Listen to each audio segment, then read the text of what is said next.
আমার মা বাবা একটি প্রবাসী ছেলের সাথে আমার বিয়ে দিয়েছিল, কিন্তু সেই সংসার করা আমার পক্ষে সম্ভব ছিল না, আর তাই তাকে আমি ডিভোর্স দিয়ে চলে আসলাম। বাড়িতে আসার পর 50 বছর বয়সী একটা লোক আমাকে পায়েস খাইয়ে অজ্ঞান করে ফেলে। অজ্ঞান অবস্থায় লোকটি আমার সাথে যা করেছিল তা শুনলে তোমাদের মাথা ঘুরে যাবে। তাহলে মূল ঘটনাটি বলি। 35 বছর বয়সী প্রবাসী ছেলের সাথে যখন আমার বিয়ে হয় তখন আমার বয়স তার অর্ধেক। খুব বিপদে পড়ে বিয়েটা করেছিলাম, কিন্তু আমার সাথে এমনটা ঘটবে কে জানে। মনে করেছিলাম বিয়ে করলে হয়তো ভালো একটা পরিবেশ পাব, যেখানে আমি সুখে থাকতে পারব, কিন্তু যেটা ভেবেছিলাম সেটা ভুল ছিল। এক নরক থেকে মুক্তি পেয়ে আমি যে আরেক নরকে গিয়ে পড়েছিলাম এটা বুঝতে আমার 2 দিন সময় ও দরকার পড়েনি। স্বামী নামের একটা কীটের হাতে এসে পড়েছিলাম আমি। জানি না কোনো স্বামী তার সদ্য বিয়ে করা বুকে সবসময় গালিগালাজ করে, কিন্তু সেদিন কোনো অপরাধ না করেও আমাকে প্রচুর বকা শুনতে হয়েছিল। 20 দিনের ভয়াবহ দিন কাটানোর পর আমার স্বামী যখন বিদেশ চলে গেল তখন একটা দীর্ঘ স্বস্তির নিঃশ্বাস ফেলেছিলাম, এই ভেবে যে অন্তত কারো বকা আর মায়ের খাওয়া লাগবে না। কিন্তু আমার ভাগ্য যে আমার জন্মের পর থেকেই আমার বিপক্ষে সেটা আমার মনে ছিল না। উনি যাওয়ার পর থেকেই আমার দেবর আর আমার নন্দের বড় ছেলে আমাকে খারাপ নজরে দেখতা। আমি বুঝতে পারছিলাম নন্দের ছেলে আমার সাথে কি করতে চায়। আমাকে প্রতিদিন বিভিন্ন বাজে কথা বলতো। আমার শাশুড়িকে জানালাম বিষয়টা, কিন্তু ওই যে রসুনের প্রত্যেকটার মুখ এক জায়গাতে থাকে, এরাও ঠিক তেমন।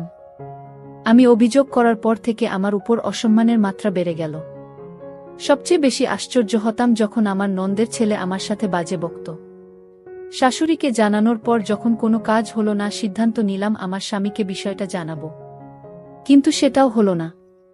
আমার ফোন কেড়ে নেওয়া হলো। আমাকে হুমকি দেয়া হলো, যদি তার ছেলের কানে কিছু যায় আমার খবর খারাপ হবে। মুখ বুজে সহ্য করা ছাড়া আমার কোনো উপায় ছিল না। আমার জায়ের সাহায্য নিয়ে আমার স্বামীকে আমি সব জানালাম, কিন্তু তাতেও কোনো লাভ হলো না। উল্টো আমার স্বামী সুমন আমাকে দুশ্চরিত্রা বানালো, আর যত রকমের বাজে কথা আছে সব শুনিয়ে দিল আমাকে। সেদিন সারাদিন রাত আমি কান্না করেছিলাম। যে সংসারে স্বামীর কাছে বউয়ের কোনো মূল্য থাকে না সেই সংসারে থাকা আর না থাকা সমান। তবুও মুখে কুলুপ এঁটে অত্যাচার সহ্য করে যাচ্ছিলাম। এর মাঝে আমি আমার বাবার বাড়ির বেড়াতে যেতে চাইলে আমার শাশুড়ি আমাকে বলল, তুমি যদি এই বাড়ি থেকে এক পা কোথাও যাও তাহলে আমার ছেলেকে ডিভোর্স দিয়ে যেতে হবে। আমার পায়ের তলা থেকে মাটি সরে গিয়েছিল আমার শাশুড়ির কথা শুনে। বাপের বাড়ি যাওয়ার সাথে যে ডিভোর্সের সম্পর্ক আছে সেটা আমি প্রথম ওই বাড়ি থেকেই দেখেছিলাম। এভাবে 6 মাস কেটে যায়। এর মাঝে আমার বাবা, বড়ভাই বা সৎমা কেউ আমাকে একটাবারের জন্যও দেখতে যায়নি। আমার স্বামী মালয়েশিয়া থেকে বাড়িতে আসার সাথে সাথে আমাকে ডিভোর্স দিতে নিয়ে যাওয়া হয়। উনি আমার একটা কথাও শোনেনি। ওর মায়ের কথা শুনেই আমাকে ডিভোর্স দিতে নিয়ে যায়। আমার স্বাক্ষর হবার পর আমাকে বলে, এবার কোথায় যাবি যা।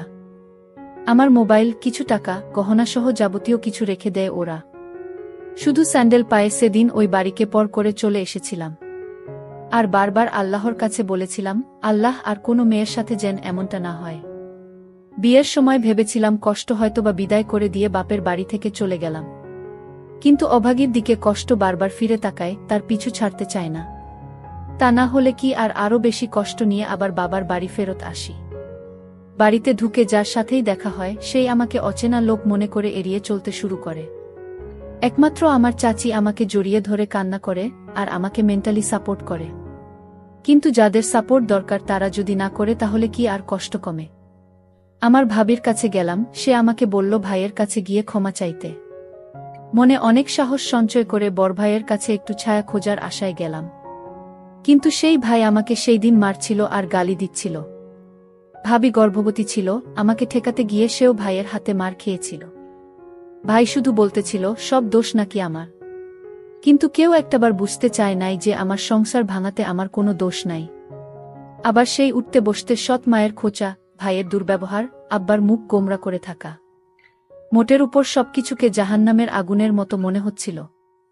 আমি যদি 2 দিন না খেয়েও থাকতাম কেউ এসে খাইয়ে দিয়ে যাওয়া তো দূরের কথা, এসে জিজ্ঞাসাও করত না আমি খেয়েছি কিনা। শুধু আমার ছোট চাচি এসে আমাকে খাইয়ে দিয়ে যেত। তবুও সবসময় আসতে পারত না, আর ভাবি ভাইয়ের কথার বাইরে আসতে পারত না। সিদ্ধান্ত নিলাম বাড়ি থেকে দূরে কোথাও চলে যাব, যেখানে আমার কেউ নেই, পরিচিত কেউ নেই। দরকার হলে কাজ করে খাবো কোথাও, তবুও এই নরকে থাকব না।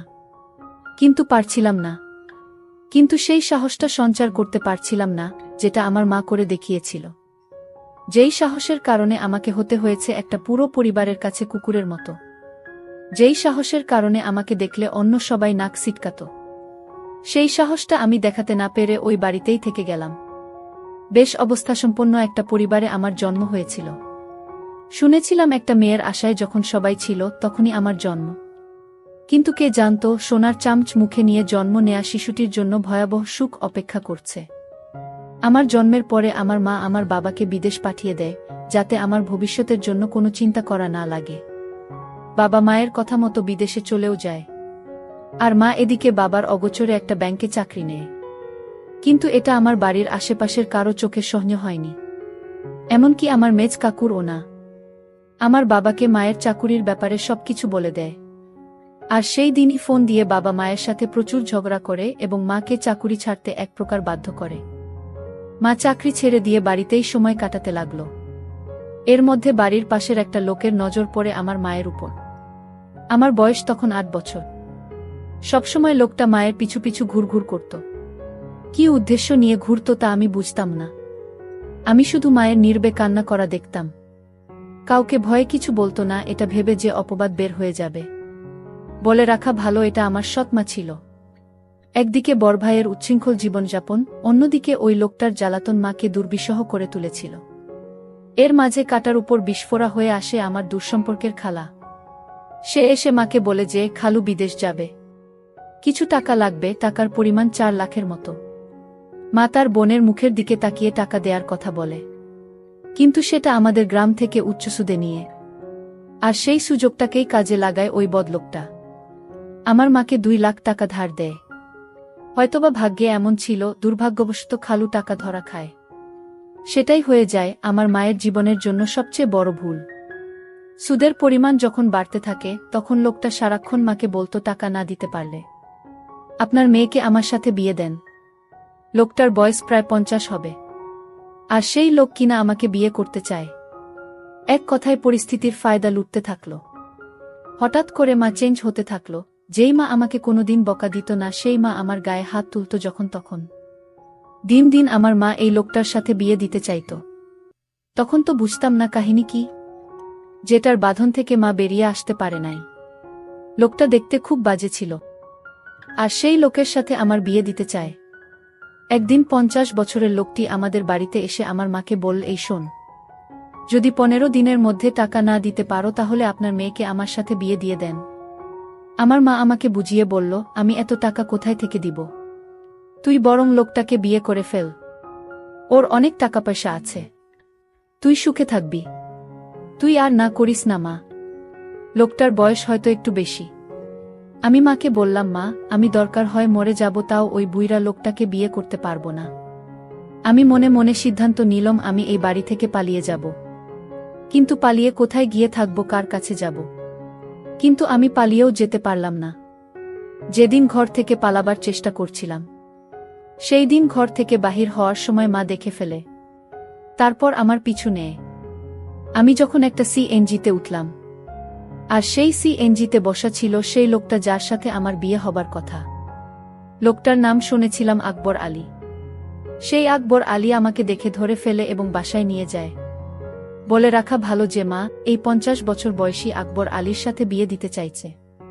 সে আসলে আমার আপন মা না, সে আমার সৎমা।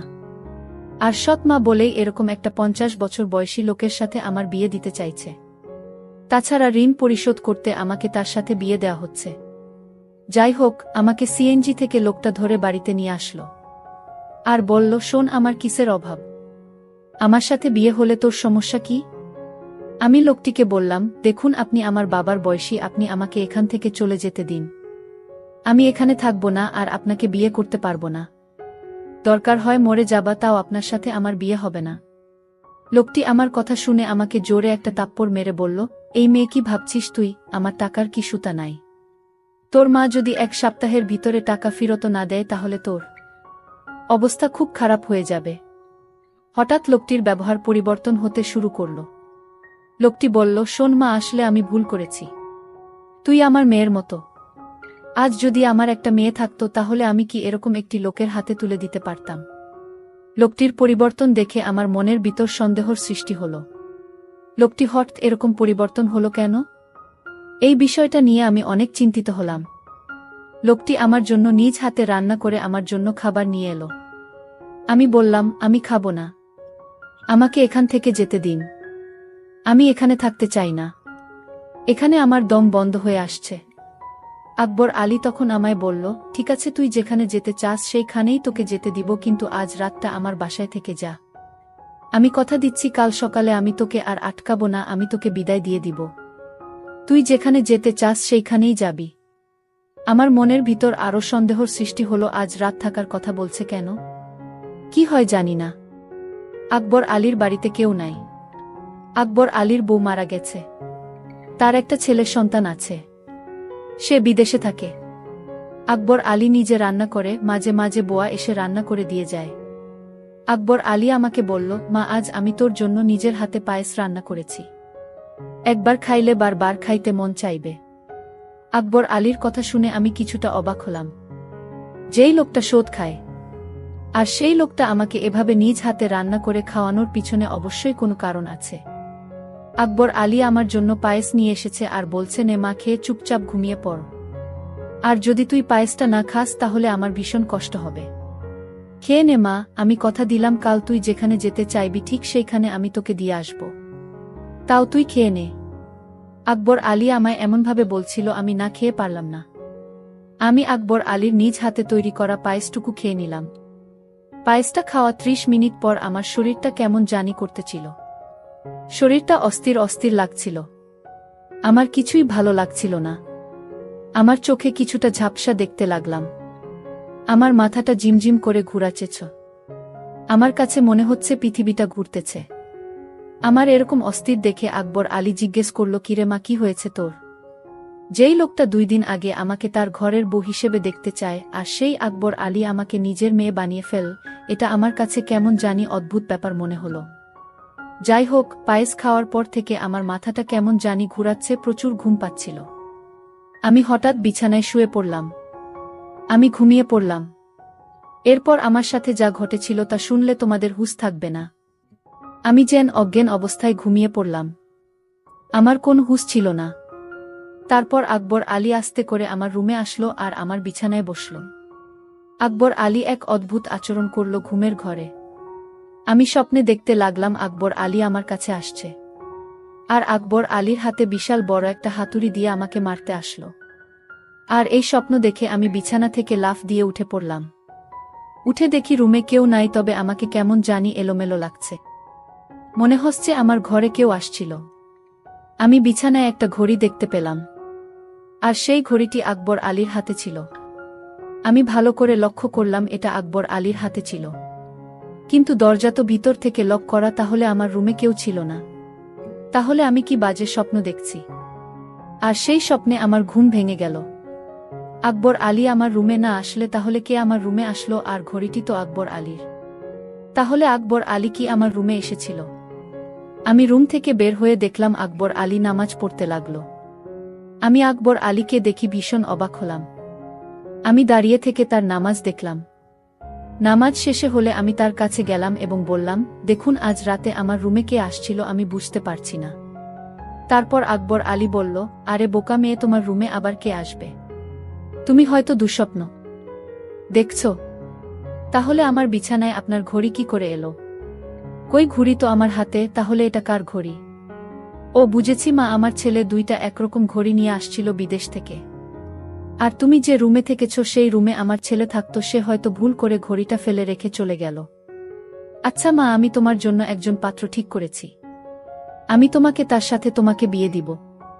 তোমার মায়ের সাথেও আমার কথা হয়েছে। আমার তো কোনো মেয়ে নেই, আর আমি তোমাকে আমার মেয়ে করে নিলাম। আর তুমি গতকাল রাতে যা দেখছো সবই দুঃস্বপ্ন মা। তারপর আকবর আলী আর আমার মা আমার জন্য সেই সুমন ছেলেটিকে নির্ধারণ করল। আমি আকবর আলীকে বাবা বলে ডাকলাম। বাবা, আসলে আমি তোমাকে ভুল বুঝেছিলাম। তোমার মতো এমন মানুষ এ যুগে পাওয়া বড়ই কঠিন।